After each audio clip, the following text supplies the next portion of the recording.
Captain John Konrad here. Today I want to, let me check my mic volumes. Today I want to review UNCTAD, the UN Conference on Trade and Development's 5 key insights from their 2024 review of maritime transport. So UNCTAD's annual report is the shipping geeks, trade geeks' favorite day of the year. Once a year, they bring insight into the shipping world. And I'm going to bring up here, this is the top G-Captain article for today, reviewing the 5 key insights. We are going to read this, and I am going to give my own personal interpretation of these 5 key insights. But this comes from this report, 2024 review of maritime transport. And this report is hundreds of pages and gives detailed information on what type of ships are out there conducting world trade. Breaks down into where these ships come from, where they are built, what nations crew the ships, what type of cargo these ships are moving. The first section of the report is, footnotes, acknowledgments, notes on where the data comes from, and links to the statistical analysis that UNCTAD brings to the report. There's definitions here of the type of ships, crude oil tankers from ULCCs, ultra-large crude carriers. These are the super tankers, the largest ones that carry 320,000 tons, all the way down to the short-range handy tanker, 25 to 39,000 deadweight tons. These are the smaller tankers or the product tankers. They can be chemical tankers. It can be gasoline tankers. So you have the definitions, notes on all of the figures and graphic tables, a forward by the Secretary General of UNCTAD, Rebecca Greispan, abbreviations, and then you have the main body. So this is where it is going to talk about takeaways, what new trends we have seen in the past year, and where the shipping industry is going in the future, what challenges the shipping industry faces, the types of ships that are in abundance, maybe being built too many, the type of ships that we do not have enough of, trade routes, just packs in a ton of information, not just on the ships, but shipbuilding. You want to see how much China has increased in their shipbuilding capacity over the past year, how much market share they have taken away from Korea and Japan. It's all in here. So what first is UNCTAD? UNCTAD is the UN Conference on Trade and Development. The name has been shortened to UN Trade and Development. It was created 60 years ago in 1964.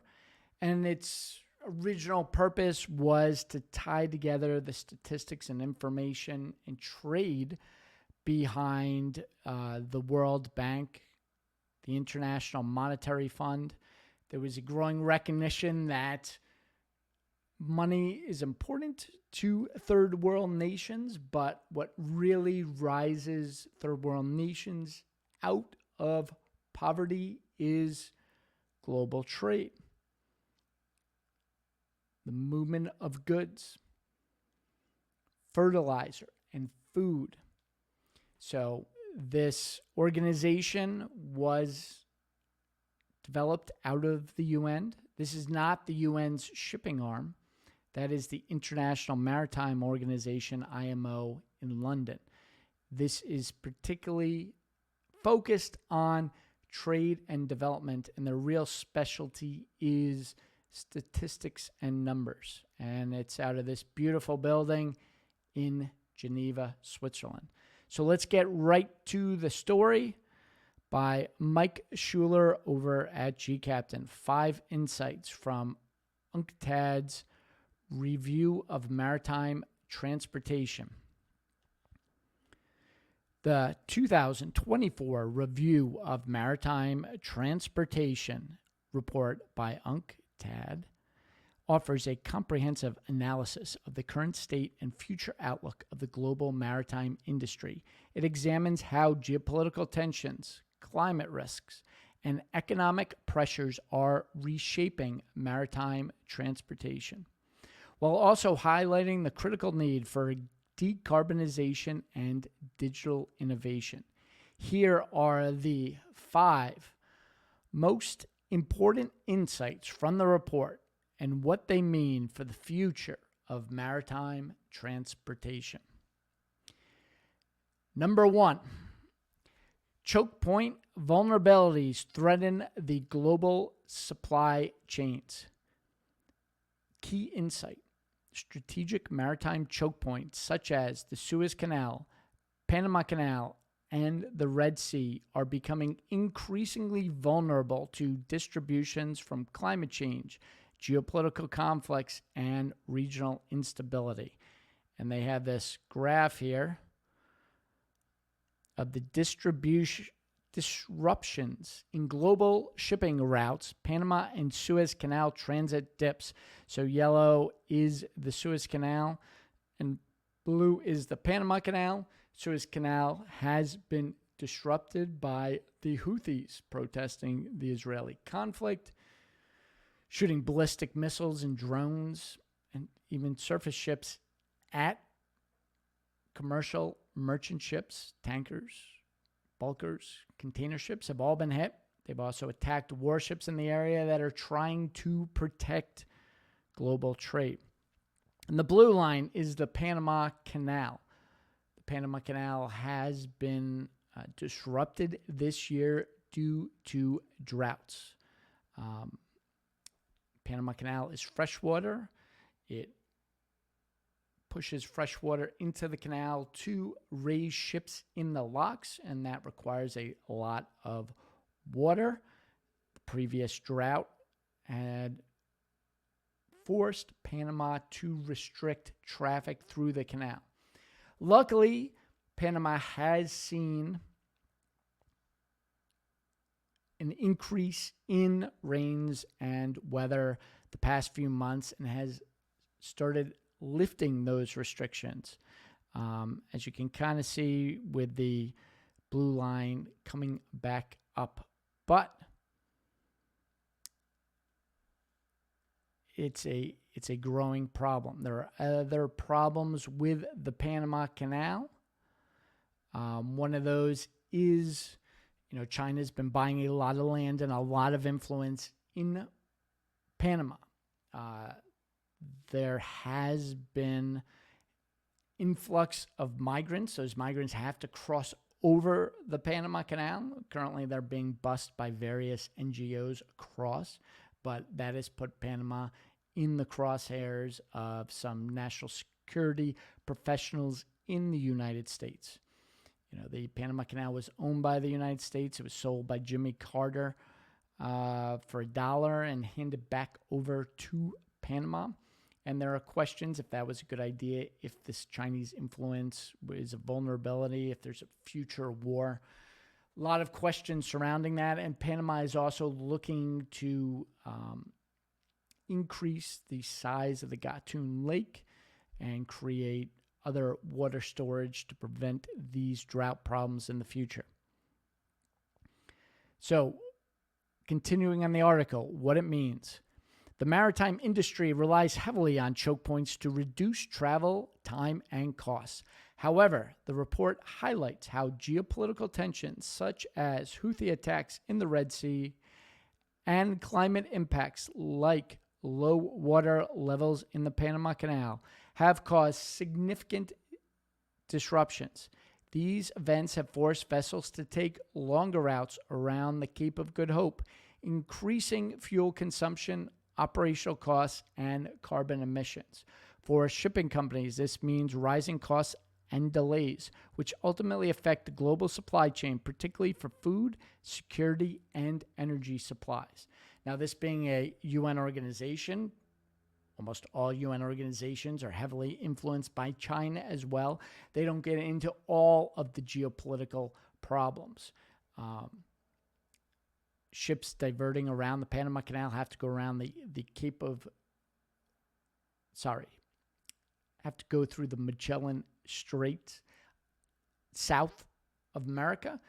There are political instabilities in Argentina. They're relatively minor, but bigger are the political instabilities in South Africa around the Cape of Good Hope for ships going around Africa to avoid the Red Sea. South Africa has been conducting military exercises with China and Russia. There's some political instability there, and it's also really far away. There have been concerns about getting bulkers, getting fuel supplies down to South Africa. Most of those problems have kind of been ironed out. So a lot of ships are now moving that way to avoid the Red Sea, but it's still a concern. But these aren't the only checkpoints. The Bosphorus is a major checkpoint.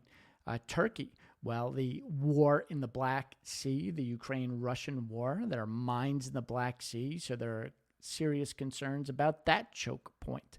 The Strait of Hormuz is right next to Iran. Iran is conducting a massive naval drill with Russia right now. That checkpoint is important. The Bosphorus is important for primarily the food, the fertilizer going into Ukraine and the food coming out of Ukraine. The Strait of Hormuz near Iran is critical for all of the oil tankers coming out of the Persian Gulf. Singapore Strait, Malacca Strait is relatively stable right now, but fairly crowded. Then you have the Taiwan Strait. China just completed an exercise simulating the blockade of ports in Taiwan. They have said that they want to merge Taiwan with China, whether that's by peaceful means or by force is uncertain at this time, but a large amount of ships go through there. Right on the other side of Taiwan is the Luzon Strait. And we see China increasingly active against the Philippines, sending its Coast Guard, its maritime militia, and now just recently the Navy itself down into the Philippines EEZ, Economic Exclusion Zone, Philippines fisheries. So these global choke points are incredibly important because ships have to avoid checkpoints. The distance they sail is much longer on a climate issue that releases a heck of a lot more CO2. But more importantly, there are a limited number of ships in the world, and as those ships move around choke points, that sucks out global capacity from the system. The container shipping industry is building a massive number of new ships, primarily in China.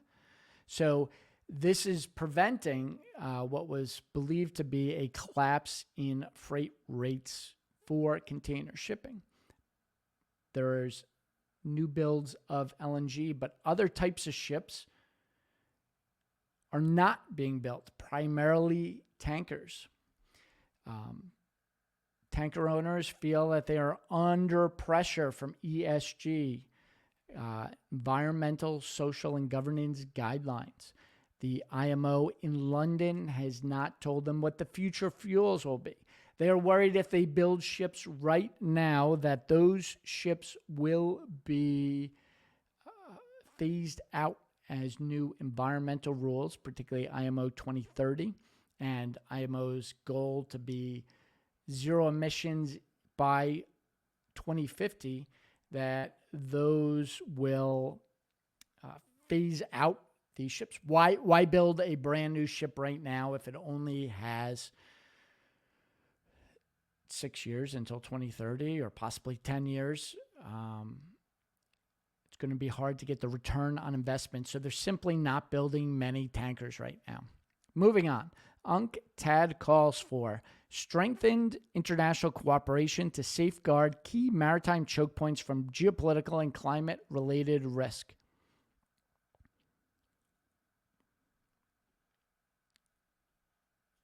I apologize, I lost my place. The report urges governments and industry stakeholders to invest in the resilience of these critical routes by enhancing infrastructure, improving early warning systems, and fostering regional cooperation. Increased coordination between countries, particularly in volatile regions like the Red Sea and Panama Canal, is essential to ensure smooth trade flows and prevent future disruptions. Additionally, more robust monitoring and intelligence sharing mechanisms are needed to detect choke point vulnerabilities early and reroute vessels effectively. So this is something that AI could potentially help with, looking at all of the human intelligence, the movement of ships, the geopolitical concerns, and helping ship owners predict some of these geopolitical tensions and particularly the choke point hotspots. But there are problems accessing that data. Chinese has the biggest data source, has been putting the most money into it. Lodging is their shipping and trade data source, and they are coercing major ship owners to use that platform. IBM and Maersk tried to use a platform to put this on the blockchain, but it was a miserable failure, and now the movement is towards this Chinese data source. If China controls it, could they manipulate it? Is this data that is useful? And what parts of this data will China allow shipping companies, trade organizations, nations like the United States access to, particularly in AI, particularly if the U.S. has tariffs and restrictions on AI chips from the likes of NVIDIA. So this is a major question moving forward. Key insight number 2. Key maritime trade grew by 2.4% in 2023, recovering from the contraction in 2022. But risks related to geopolitical instability and climate change continue to weigh on long-term recovery. And we have this chart here with the Black Sea, Red Sea, and Panama Canal disruptions increase shipping distances. Like I said, if the choke points are closed, the ships have to go much further distance, and that sucks up the capacity from the system. If those ships are tied up on the longer routes, they are not available to run those shorter routes. And in this chart, you have dry bulk has had the most. These are the grain ships, the cement ships, the ore ships, the coal ships, followed by total seaborne trade in yellow, then the container in blue, and oil in the dark blue color here. What this means: while maritime trade has seen some recovery, the operating environment remains challenging. The growth of bulk commodities like iron ore and grains has helped stabilize trade, but the container trade, which grew only 0.3% in 2023, is expected to face further headwinds unless global supply chains stabilize. This is a major concern, and there are major concerns again. Both presidential candidates, Harris and Trump, have said that they are going to increase tariffs. Trump has been a little bit stronger with those tariffs. Tariffs could have a negative impact on the trade ocean trade, particularly considering that about 90% of all goods move on the water. Continuing, the report emphasizes that climate-related disruptions and geopolitical tensions, such as the ongoing conflict in Ukraine, could continue to dampen trade recovery. Maritime professionals should monitor geopolitical risks closely and be prepared for shifts in trade patterns. Pausing again, UN organization, they are very focused on climate, whether you believe climate change is a persistent problem or the geopolitical mess, particularly Russia and the Houthis and the Israeli war, are bigger. It's a UN report, so they are going to be focused on the climate for better or for worse. Continuing, UNCTAD calls for urgent investment in resilient infrastructure at key trade routes and diversified shipping corridors to reduce dependence on vulnerable choke points. The report underscores the importance of strengthening global supply chains by minimizing the impact of geopolitical tensions and climate risk on trade routes. It calls for fostering regional trade agreements to reduce the reliance on long-distance shipping routes and promote intra-regional commerce. This diversification is critical for stabilizing global trade and improving the long-term outlook for maritime transport. Moving on. Number 3, rising freight rates drive inflation and threaten growth. Key insight. Disruptions at choke points and increased operational costs have driven up freight rates, exacerbating inflation and undermining economic growth, particularly in small island developing states and least developed countries. So as these ships do longer route, the operating costs are higher. They burn more fuel. They have the crews on for longer. They have to move that fuel and supplies to more locations. These are driving up the cost of shipping, and a lot of that cost is being put on the consumer.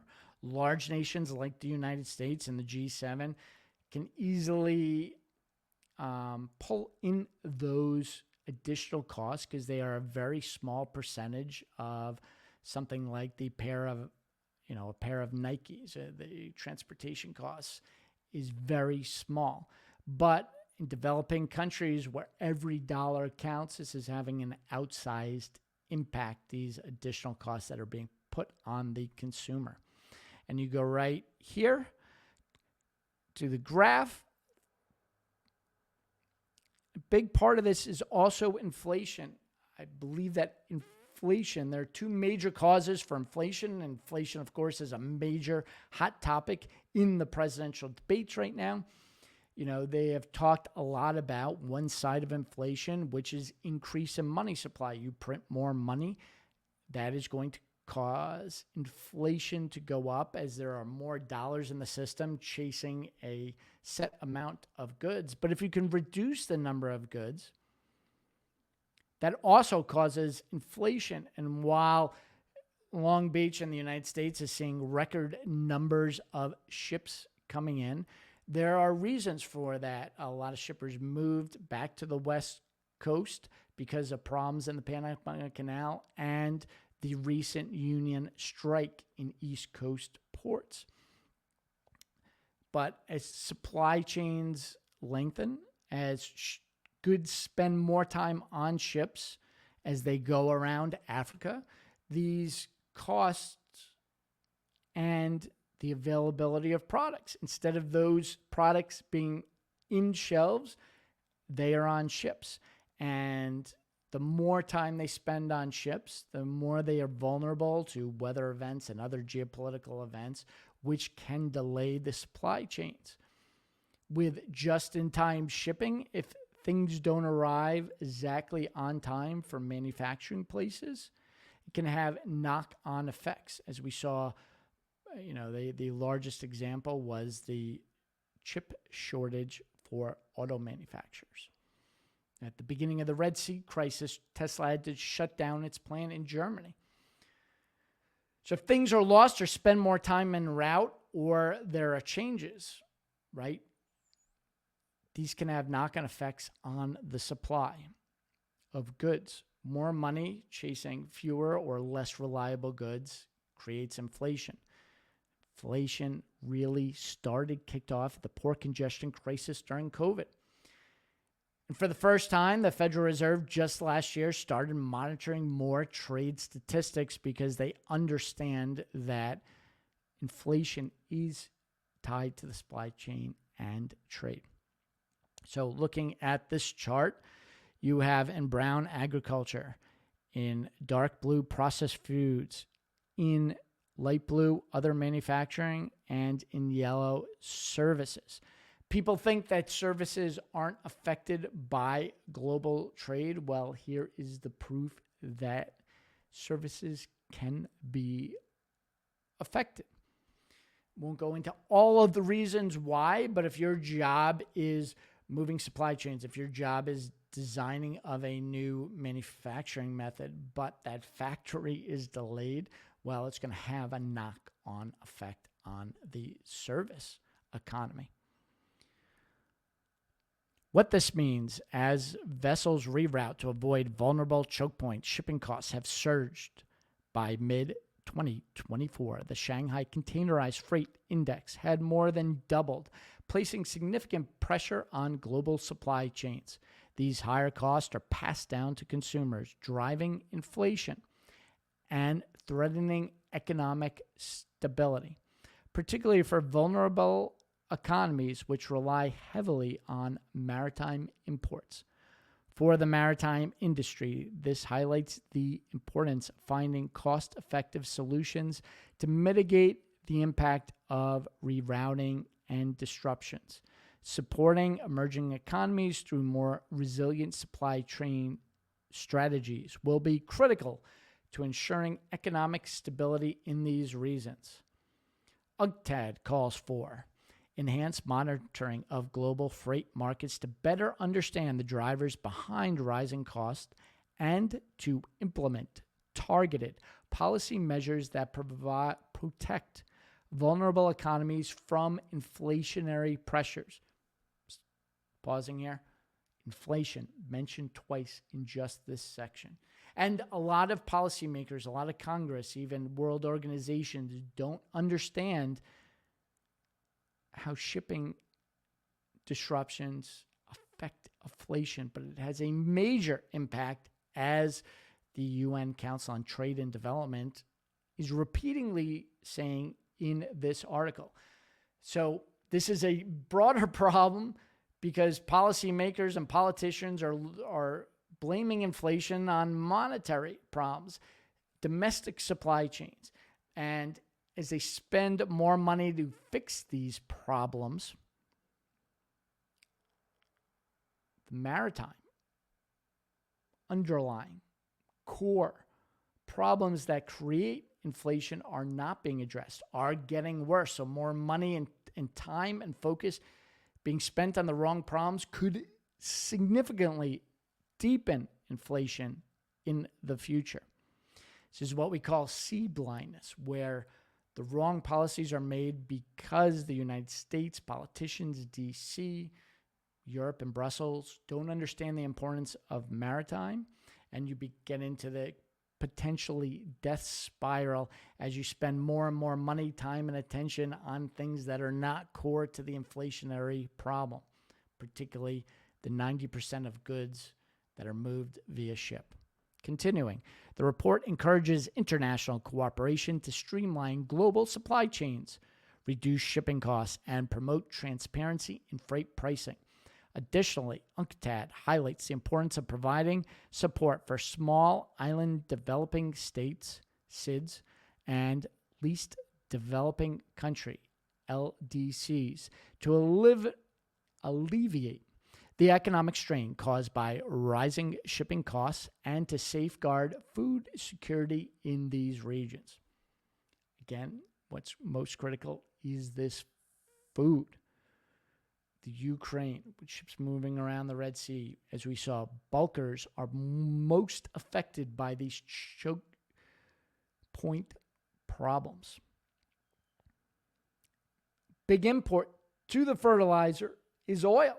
So that could be a triple problem. If you have bulkers that are delivering food from places like Ukraine, if you have bulkers affected that are delivering fertilizer to growing regions, and then you have the energy inputs that goes into making fertilizer because tankers are affected and we're not building enough tankers, this could be a major problem that leads to potentially the starvation of millions of people. I don't want to be alarmist here, but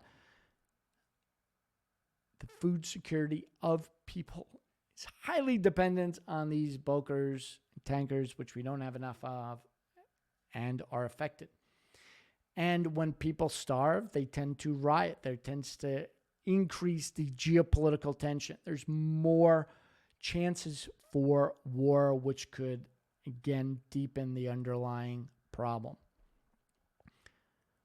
Problem number 4, and again, whether you believe climate change is overstated or not, this is a UN agency and they're very focused on climate change.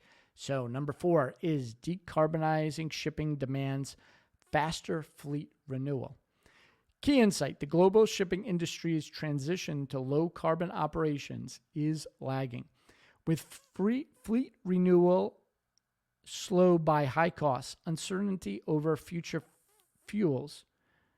Pause. That's the IMO has not determined what the next. They've made these very strict carbon goals for 2030 and particularly 2050, but they haven't stated what will the future fuel be. Will it be ammonia? Will it be hydrogen? Will it be wind-assisted ships? If the ship owners don't know what the future regulations are, they are not going to build ships in order to meet those regulations.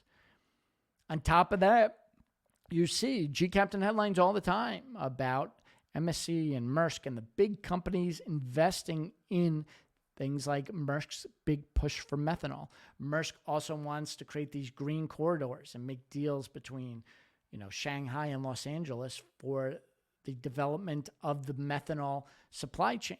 Well, what's forgotten in these arguments is the vast majority of ships, particularly outside the container market, is by small ship owners, people who own 10, maybe 20 ships. Well, these small ship owners do not have access to the trillions of dollars in low-cost capital for these ESG developments. So this is something where Maersk is investing in methanol, and the small companies cannot. So the smaller companies are more worried of what this future will look like, and they are voting with their feet by not building ships. They can't afford to build ships because where Maersk can put in an order for 20 or 30 methanol ships and get a discount, and they have the engineering expertise to draw that out along large purchase orders, the smaller companies do not. And then there's the potential of, if Maersk builds those green methanol highways, are they locking the smaller companies out of the market? Which leads to the question of, is that part of the reason why they are pushing the IMO, UNCTAD, and other UN agencies into supporting green corridors, methanol, because they have a competitive advantage? So moving on here, you see this chart. Global ship orders remain low as a share of active fleet tonnage. Global ship capacity ordered as a percentage of total dead weight January 2005 to July 2024. And you see there was a huge spike running up to 2008. China was opening up. China was rapidly expanding. Not only China, but a lot of developing countries. The invention that has lifted more people out of poverty globally than any other in human history is the shipping container. And you saw this great expansion of wealth, the low cost of capital, zero interest rates, which were propelling or making it more feasible for large shipbuilding projects. Then you had the 2008 financial collapse. A lot of this is a lag. Companies ordered before the collapse, but at the moment of the collapse, almost all ship orders ended. And then you have a steady decline in the number of ships available, but a large, relatively new fleet. We didn't have to build ships for 10 years because there were a lot of relatively new ships available. But now we have a stagnant number, and this doesn't show types of ships. Right now we have a rise in container ships, but met by a fall in tankers. So you have divergence of the market, which can create broader chaos. Moving along, what it means. Shipping accounts for 3% of global greenhouse gas emissions, but progress towards decarbonization remains slow. By early 2024, only 50% of new ships ordered were capable of using alternative fuels, and scrapping of older, less efficient vessels has slowed as freight rates remain high. The maritime industry faces increasing regulatory pressures to reduce emissions, especially under the IMO's ambitious targets. IMO, International Maritime Organization in London. Let me pause here. Another problem with these aggressive targets is if ships are slowing down, if they are more efficient, if we get to zero, that incentivizes shippers to put cargo on trucks, trains, and airplanes. Well, ships are 10 times more carbon efficient than trains. Depending on the route and the amount of hills and mountains they got to climb, it's between 3 and 10%. And then trains are 10 times more efficient than trucks, and trucks are 10 times more efficient than airplanes.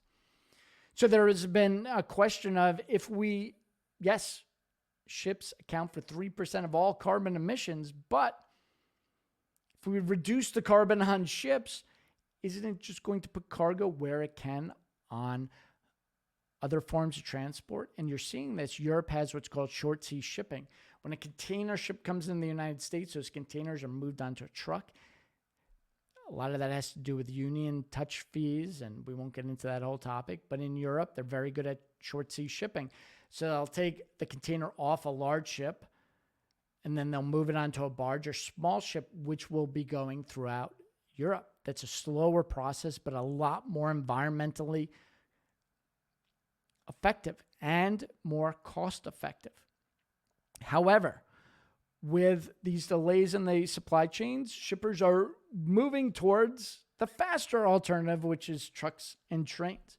And with the cost differential equaling out as more pressures are put on for shipping to decarbonize, a lot of those shippers that are not interested in ESG or not interested in the advantages to the environment are just moving to trucks. So people are questioning whether this is a good move.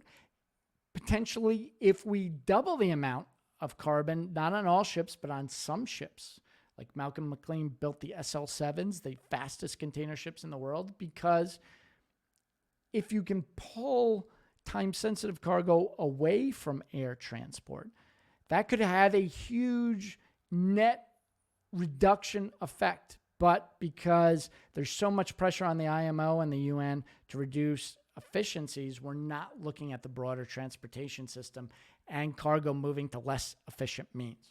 All right, rant over. I will continue here.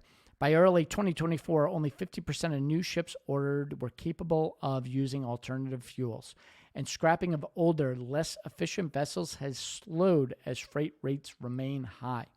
The maritime industry faces increasing regulatory pressure to reduce emissions, especially under the IMO's ambitious targets.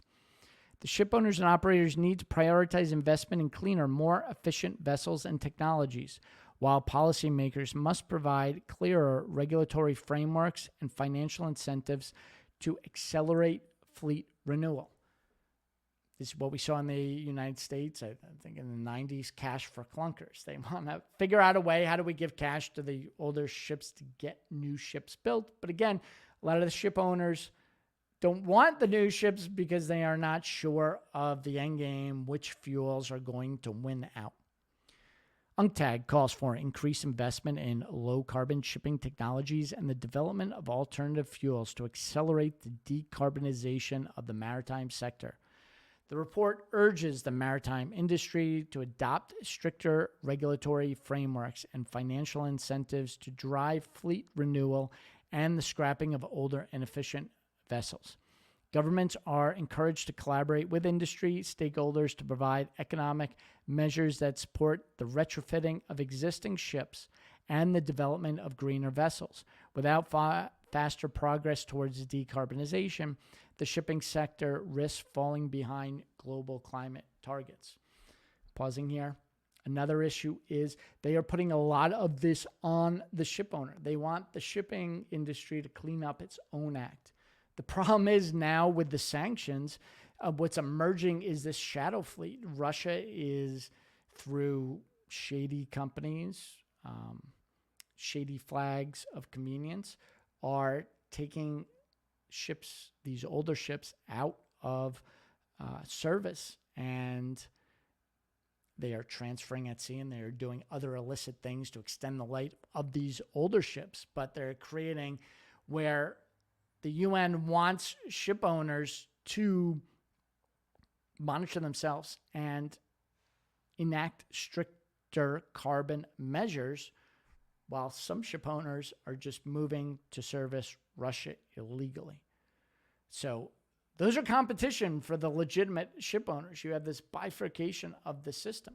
This is why it's important for the IMO to come out with these targets so the good guys can move forward. Asking them to regulate themselves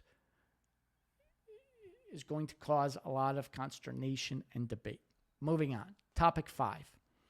Enhancing trade facilitation and port performance is critical. Key insight: improving port performance and trade facilitation is essential to ensuring the resilience and efficiency of global maritime trade, particularly in the face of climate risks and growing operational pressures. So we have this chart here from UNCTAD's report. Widening efficiency gap. Container ships are waiting longer in developing country ports. Average wait times that container ships spend at port, hours per month, January 2016 to 2024. Developed countries are in blue. Developing countries are in yellow. And you have this major spike here that we saw with port congestion during COVID, where the flood of boxes were coming into port and sitting there and gunking up the system. Why is this affecting developed countries? The United States is a big part of that. The unions, we saw with the union strike, they settled on the wage agreements and went back to work. But in January, they are going to be discussing the automation. They're going to be discussing these efficiency issues. These automated ports, cost the longshoremen a lot of jobs. And there is a fight back against this. So moving on, what it means. Ports are key hubs in global trade, but they are facing rising challenges from climate change, increased shipping volumes, and the need for greater efficiency. Pause again. These shipping companies were very interested, the large ones, in automation. Maersk was one of the leaders. They created a automated terminal in Los Angeles, but these automated terminals cost billions of dollars. There's only so many dollars in the till.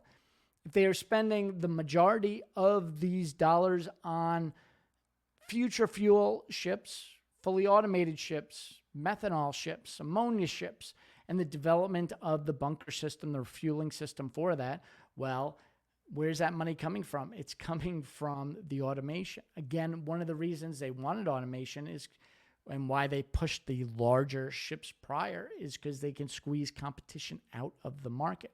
Well, if they can squish competition out of the market with green highways, what's the need of more efficient ports that connect into Maersk or MSC or digital system and gives them an edge over competition? So there's less desire to automate and less money available to automate because they figured out a way for this climate to kind of create those incentives and direct that money.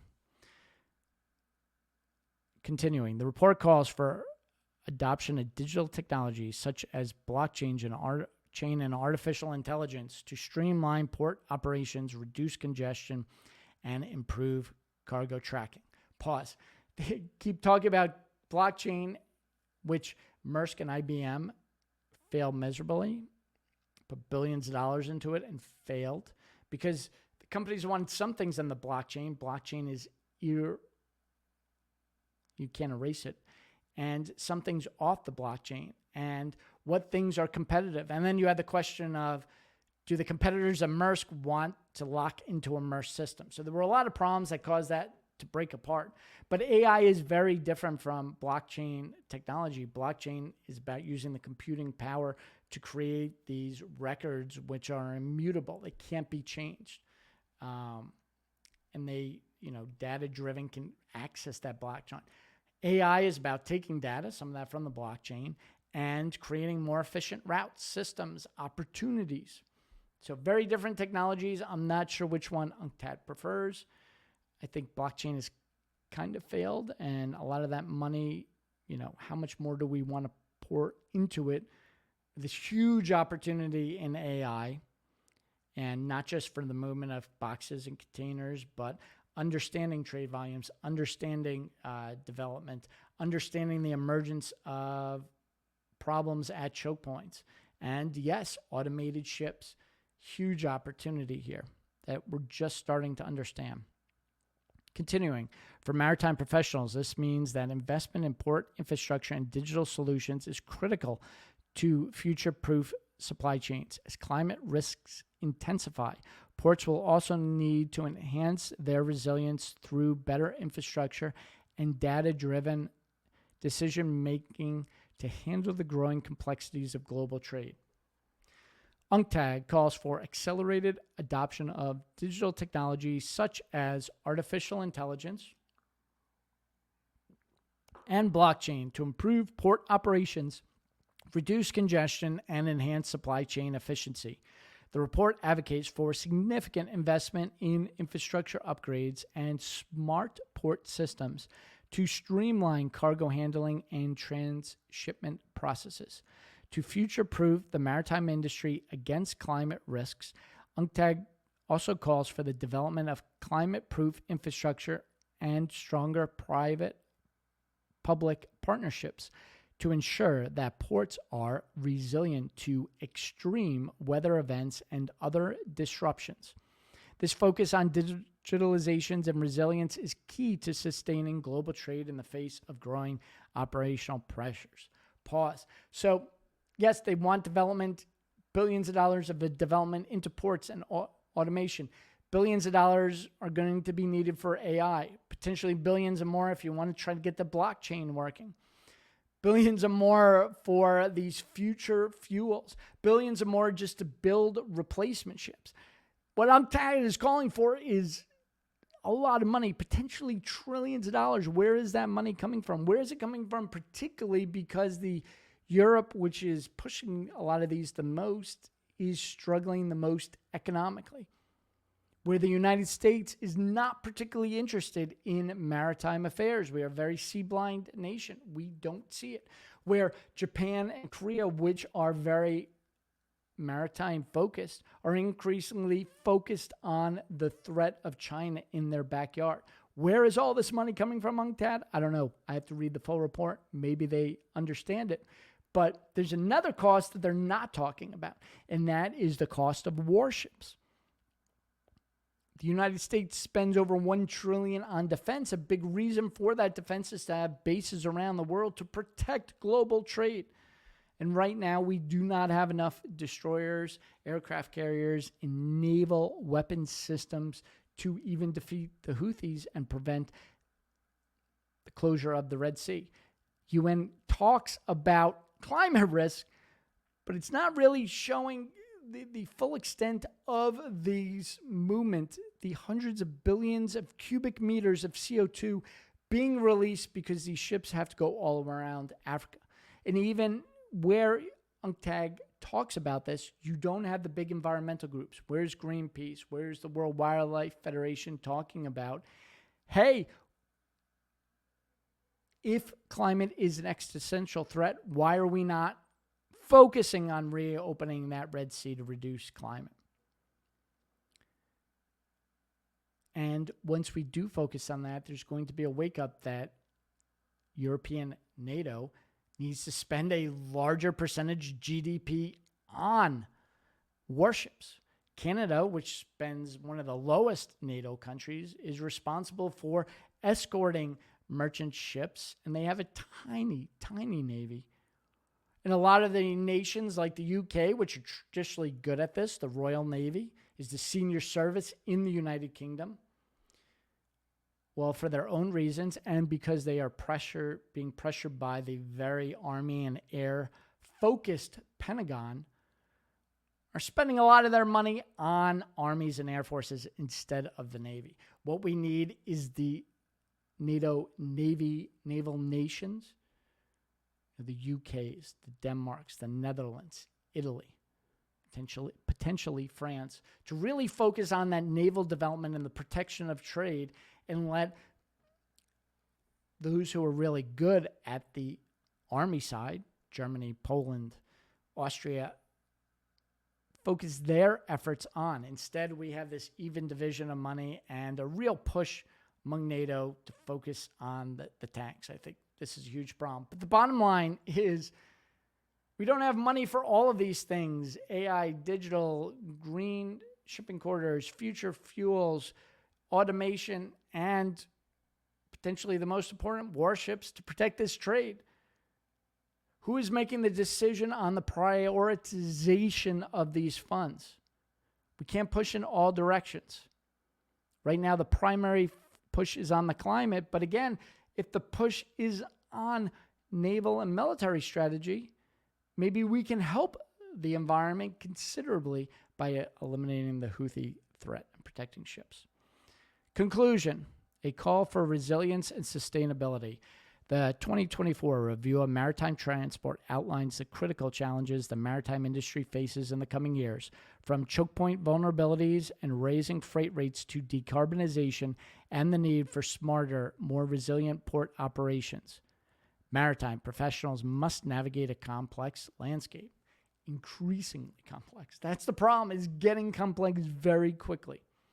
And these people don't understand the naval component. They're starting to understand the inflationary, but does Wall Street, does the Department of the Treasury, does the World Bank really understand the inflationary pressures of shipping?